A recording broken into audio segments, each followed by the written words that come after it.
এক গ্রামে এক চাষি ছিল, তার নাম রকি। সে ফসল ফলিয়ে অনেক উপার্জন করত, কিন্তু সে ভালো লোক। এবং অপরদিকে এক বল্টু নামে চোর ছিল। সে খুব খারাপ লোক ছিল। সে টাকার জন্য মানুষকে খুন করত।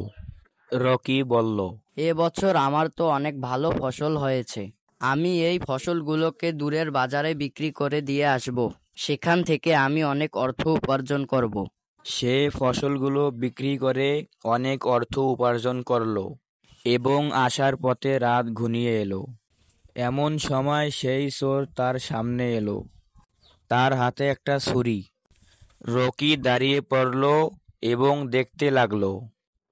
তুমি কে? তুমি কি চাও? আমি জানি তোমার কাছে অনেক টাকা আছে। টাকার ব্যাগ তাড়াতাড়ি আমাকে দিয়ে দাও, না হলে তুমি আমার হাতে মরবে। টাকার ব্যাগ আমি দেব না। চোরটা রকিকে ছুরি দিয়ে আঘাত করলো ও রকি মারা গেল। চোর তার টাকার ব্যাগ নিয়ে পালিয়ে গেল। বন্ধুরা, আমাদের ভিডিওটা যদি তোমাদের ভালো লেগে থাকে তাহলে চ্যানেলটি সাবস্ক্রাইব এবং পাশে থাকা বেল আইকনটি বাজিয়ে দিন। সবাই ভালো থাকো, সুস্থ থাকো, আল্লাহ হাফেজ।